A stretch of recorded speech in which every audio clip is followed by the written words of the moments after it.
Well,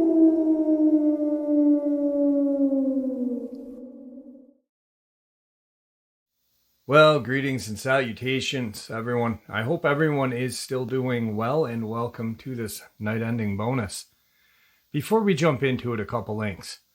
As many of you know, I rely on Patreon, PayPal, channel membership, and the merch to help the channel to continue to grow and go. Links to Patreon, PayPal, and channel membership is in the description below. Merch displayed directly under the video. Also, Dogman Frightening Encounters, Volume 1 through 3, the audiobook versions. They were written and researched by Tom Lyons, narrated and produced by me, Jeff Nadolny. Those audiobooks are available on Audible, Amazon, and iTunes, links to which are also in the description as well. And finally, last but definitely not least, if you'd really like to help support the channel to continue to grow and go, simply subscribe. It does not cost a cent. Click the like button, takes half a second. If you don't want to miss out on any of the informative uploads that I put out daily, click that bell icon, and folks, please leave a comment. Why? Well, because all of these things really do help this channel to continue to grow and go. And yes, folks, they definitely do matter. Now, everyone, I have taken far too much of your time. Let's jump into this night-ending bonus upload, shall we? Today's first terrifying experience. In Ohio a few years back, I was on my grandfather's land doing some hiking with a cousin. Eventually, we got off the beaten path and went deeper into the woods, around a mile or two to be exact, and walked upon a small stream. As soon as we walked upon the stream, a horrible smell hit our nose. Something had died and was close by, but it wasn't your normal rotten animal smell. No, this was much worse. Never paying attention to the phrase "curiosity killed the cat," we ventured onward, following the smell in the stream. We walked a couple hundred yards to a small clearing that opened up. In the clearing, we discovered dozens of dead animals, a couple horses, a couple cows, and the rest were sheep and goat. Some had been dead for quite some time. They had been decomposed and were nothing but bones. Others had died more recently, some up to a week possibly. The scariest part was some of the animals were missing their heads. Others had their stomachs completely torn out. We hastily made our way back to the stream and practically ran back to the main trail. Some will say there could be a farm nearby, and that's the site to dump their dead animals. Honestly, I felt it was too deep for that. And that still doesn't explain the missing heads. Could be a cult, who knows, never went back to that site.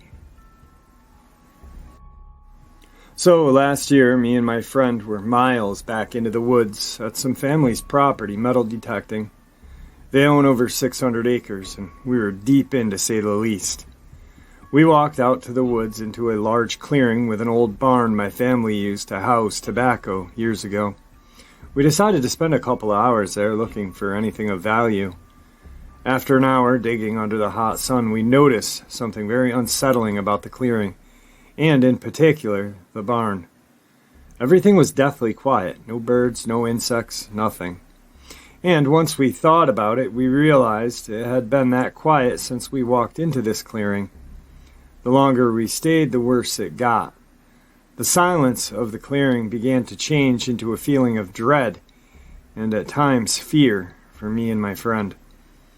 The dreadful feeling was mainly coming from the barn, and we quickly gathered our gear and made our way out of the woods. I come to find out from my mother years ago, before I was a thought, her uncle had been hunting around the same area at night, when he said a large, hairy beast standing upright came rushing out of the woods after him. He claims it chased him, and he ran back home so hard and fast he nearly died of exhaustion. Who knows if he's truthful? He rarely talks about what happened. And when he does, it's creepy to see his facial features while he's telling it. To clarify, he claims that it was a werewolf. Situations had the hair on my neck standing straight up, whether it was a predator that we know of, or something else, I don't know. But I've yet to go back to either area and probably won't. Today's second experience.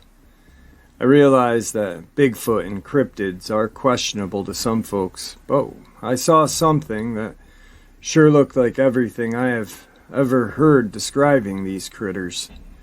So I thought I'd share my experience. I was in Oklahoma driving from Paris, Texas to Henrietta, Oklahoma. It was about 4 p.m., so it was full daylight. I was very close to Henrietta when I crossed a bridge over the Red River. The riverbed was dry at the time, and there were heavy woods on each side. As I began to cross over the bridge, I glanced to my right, just looking around. And, about a third of the way across the river, I saw something very tall, completely covered in hair or fur, walking upright toward the other side of the riverbed, dragging what looked to be either a dog or a wolf. But this thing was huge. It had to be 6 foot long. It took very long strides as it walked, but it didn't seem to be in any hurry, just taking its time. I was lucky because there weren't any other cars on the bridge, so I was able to slow down and watch. And as I did, it turned its head in my direction, looking at me as it walked.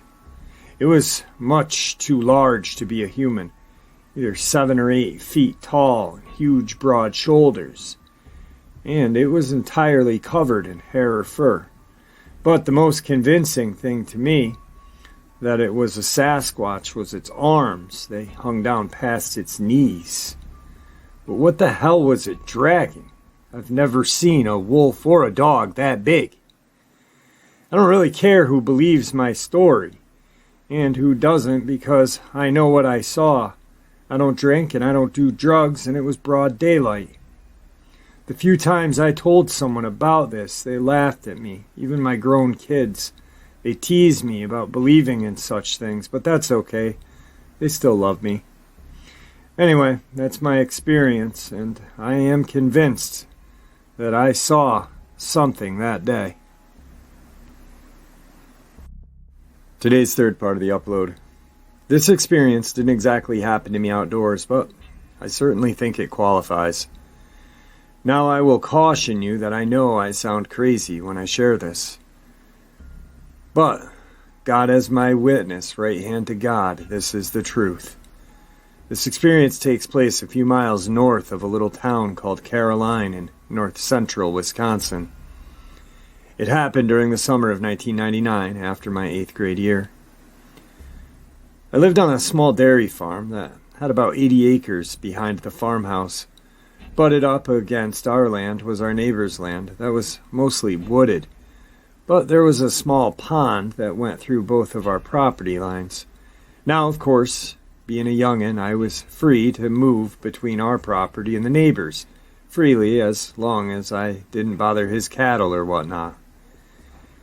I was usually out there with a little .22 long rifle or a pellet gun, just waiting for something to move. The weeks leading up to this, I have vivid memories of finding an unusual amount of deer and calf carcass around the pond. Maybe about 5 or 6 in a 3-week period of time. Normally I wouldn't think twice about it, because we have lots of black bear around there, and they usually get sick of deer or can steal off a calf every now and then. Whatever the case, it didn't raise my suspicion until about the beginning of August. My bedroom was on the 2nd floor of the house, and I had one window facing out back towards our land. Looking from the window, the right plot was mostly straw and the left plot was corn. The fence dividing the 2 fields started at the southern corner of our house, so simply put, you could see both fields clearly from my room. Under my window was a small backyard that was kind of cut into the hayfield where my mom had a rather large garden, about 25 feet by 75 feet or so. Our house was built around the 1920s and didn't have air conditioning or anything. During the summer, I usually slept with my window open and a small fan running in my room. One night I was awoken by a strange sound outside. It sounded like the rooting of a pig, at least that's how I remember it. I don't remember the exact time that it happened, but I think it was probably between 2300 and 0100, as I lied in bed listening to this weird rutting sound that was not too far outside of my window. I started to think that it was odd because my family never dealt with hog, and neither did our neighbors. I honestly can't remember a time where I'd ever seen a feral hog in our area, nor have I heard of anyone else seeing them either. The more I thought about it, the more weirded out I got. My headboard was just to the right of the window, so the whole time this is happening, my face was only about 2 feet from the open window. But it was just a little too high for me to simply crane my head out. I didn't turn my light on in my room because the moon was outside. My window illuminated the fields, and it was enough to see where I was going. I sat up in bed rather quickly and kind of haphazardly flipped my covers off of me and put my feet on the ground. Before I could get up, however, the rooting, grunting sound stopped abruptly. I realized that this, whatever it is, can definitely hear me. I remember my heart rate racing, and it became harder to breathe. I sat up in my bed for what seemed like an eternity, but was probably more like 30 seconds or so. Slowly, the rooting and grunting sound started again, and eventually went back as much favor as it had when I had woken initially.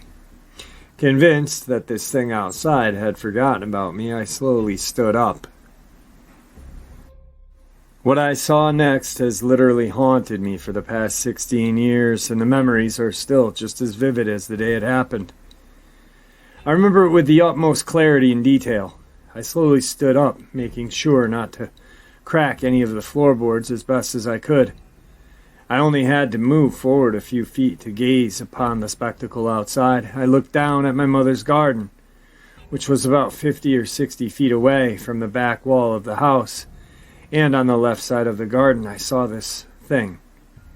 I had no idea what I was looking at, but it sure was not a pig. A bear, a fox, coyote, wolf, badger, wolverine, or any other animal I could think of. I could really only see the silhouette of it. All I had was the moonlight outside. What it honestly looked like for a second was Quasimodo from The Hunchback of Notre Dame. That's what I remember thinking briefly. It was a rounded, hunched figure that seemed to be squatting on its back legs and digging very rapidly through the edge of my mom's garden.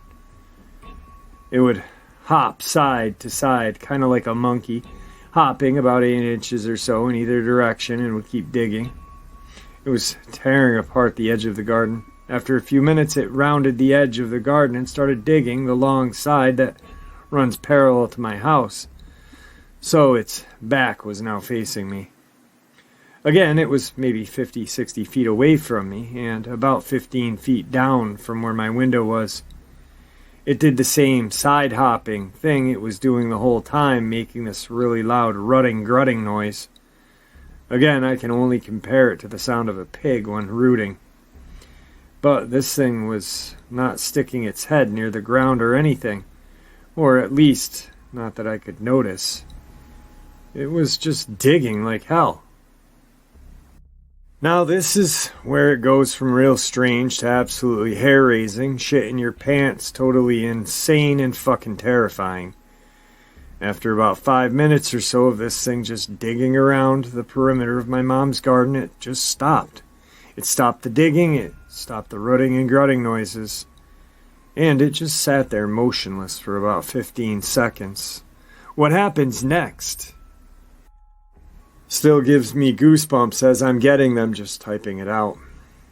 It raised on its back legs and just stood there as a human does facing our fields toward the woods.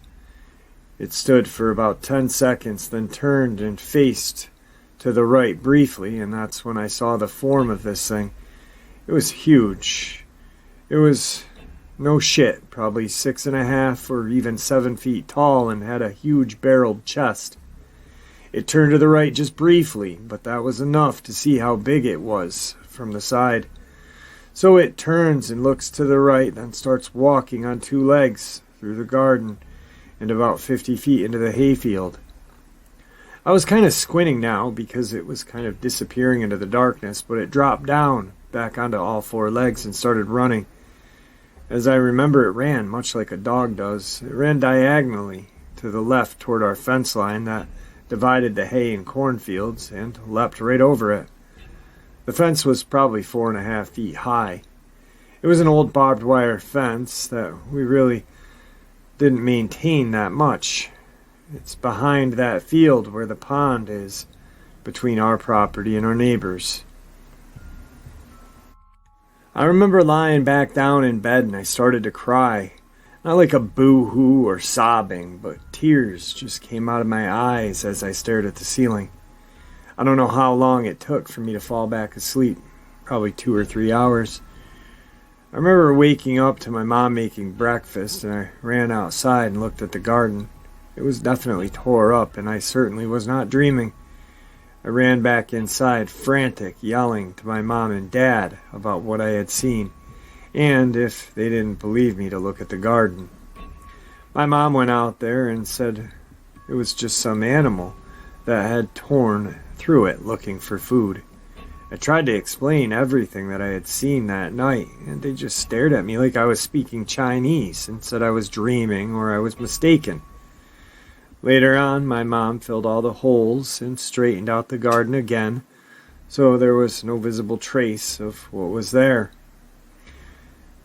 I never went back to the pond again because at that point, and to this day, I am convinced that this thing that I saw was the one responsible for killing those deer and calves. I never went back there the next 5 years I lived in that house.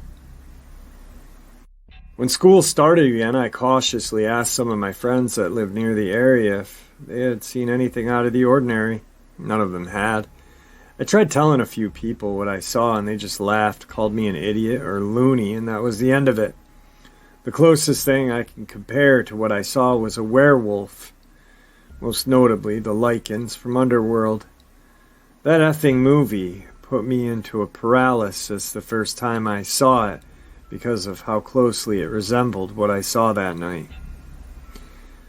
Long story short, after the first few weeks of school my freshman year, I just simply never talked about what I saw that night again. I only told my wife about 3 years ago what had happened, which is about 13 years after I saw it. I know she believes me that I saw something out there, but I think she's under the impression that I dramatized it quite a bit, which is not true.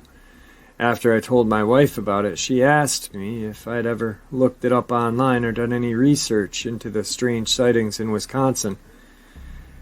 I honestly haven't ever done it before. It didn't take long for me to find what was called the Beast of Bray Road, which has been spotted in central Wisconsin for decades. Reading some of the first-hand accounts of other people only solidified what I saw. I saw in some of the artistic renderings are pretty damn spot on. One of the most obvious questions I'm going to get is, what did the prints look like? Truth is, I don't really know. I went outside that morning. It wasn't to examine the prints, it was to make sure that the garden was indeed ripped apart and I wasn't dreaming. Another question I've gotten was, why didn't your parents investigate it? Well, I don't know that either. I think my mom was just convinced that it was just another animal, that she didn't even bother to look into it. There are all sorts of critters up there, including wild dog, coyote, wolves, so I imagine that any print that thing left would have resembled either one of those three. Another question, why didn't you go back out with your mom and look around? The easy answer is, I lived on an operating dairy farm. After breakfast, it was off to the farm. My little monster fantasy wasn't enough to keep me from cleaning the stalls and the barn.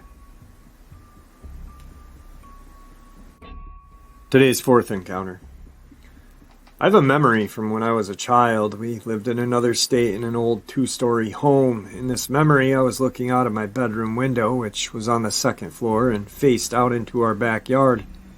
It was night, the moon was very bright, and it had snowed, but the clouds were now gone, and the moon very bright, and the whole backyard was covered in smooth, fresh, undisturbed snow. It was sparkling in the moonlight. It was very still and very beautiful. My father had gotten us kids some white rabbits, and they were in a long hutch at the back corner of the backyard. While I was standing there at the window looking out, I saw a dark figure emerge from the line of spruce trees and move toward the rabbit hutch. When I try to describe it now, I would have to say it resembled what I would call a werewolf. It was walking on two legs, but with difficulty, like it was hobbling on its legs, and it was holding its arms or front legs out in front of itself, and its arms were sort of moving up and down, like it was trying to balance itself with every step. The head was huge, sloping down, like a bullet shape.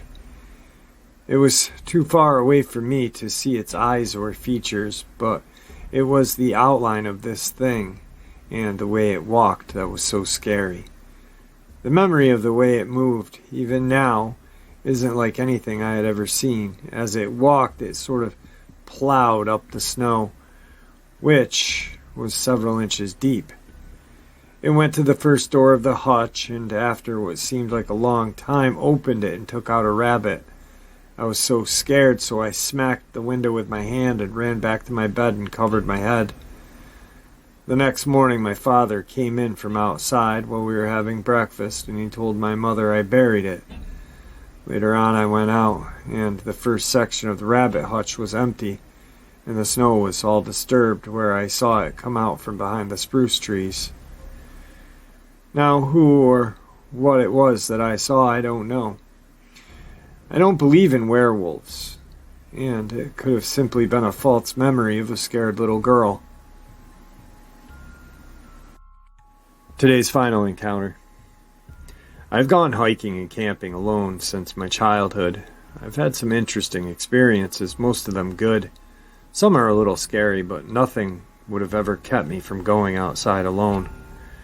I'm comfortable in the wild. I welcome the wolf, respect the bear. I have a healthy fear of cats, but really love the rare occasions I see one. There is, however, one place I will not go alone. I was 20, living in a small college town on the front range of the Rockies. Went for a hike up the canyon west of town to enjoy a little solitude in Mother Nature. Spotted a nice rock formation protruding from the dense pines near the top of the canyon wall. Took a while, but it was a nice, cool hike among the trees. The forest was very quiet. I saw well-used deer trails and found warm deer scat. I saw bear scats and scratches on trees, a kill site where a mountain lion took a deer. Old enough that the coyotes had gotten the remains, but clearly cats were in the area. I settled into a little cradle formation by the rocks, had a cigarette and drank, planning to wait a while for the local fauna to forget my presence and go about its business. I couldn't get over this feeling of being watched. It seemed somehow different than the times I had been around big cats or bears. The waiting came for about 45 minutes, being completely still, staring blankly into the woods, allowing my sense to be open to the smallest sign. Nothing, just eerie silence and that feeling. Since my watcher wasn't in any hurry to give up their identity, I decided to change tactics. Drawing my Bowie knife, I sprang to my feet, hearing the slightest whoosh from the ridge above. I turned just enough to catch a shadow out of the corner of my eye. Cautiously and quietly, I pursued the form, catching fleeting glimpses here and there as I followed it to the top of the ridge. No color or definable shape to its identity. No tracks left in the soft, dark, muddy ground, just a shadow. The top of the canyon wall opened to a small clearing and the remains of a turn-of-the-century cabin. The shadowy form disappeared into the structure that was still standing. There was an old iron stove in part of the chimney, collapsing walls of decomposed logs sitting on the crumbling foundation. I circled around it, giving a wide berth to where I could see inside. There was nothing. Slowly I approached and went inside. As I stood in the skeleton of that old cabin, the feeling of the unseen presence being somewhere out there changed to a feeling of it being all around me. I put my knife away, believing it was no bear or lion that stalked me, and then I ran like the wind. Bonus encounter. My friend and I decided to climb to a lookout point in the forested area here in Ontario, Canada. It was raining and slightly chilly, so we had the feeling that we'd be alone and not run into anybody. In order to get in, we had to drive a one-lane dirt road that was meant for off-road vehicles. Of course, it had rained earlier, so the road was all muddy, and we could definitely see no one had been there for a while. Once we were deep within the bush, we set up camp and had lunch over the fire. After lunch, we decided to climb to the lookout point to see what we could see in the fog. The view was obscure in the fog, so we didn't get to see much, but you can get a sense of altitude we were at. It was raining off and on throughout the day, so we decided to call it a day and head back to camp. On our way down, we decided to take a different route so that we could explore some new area.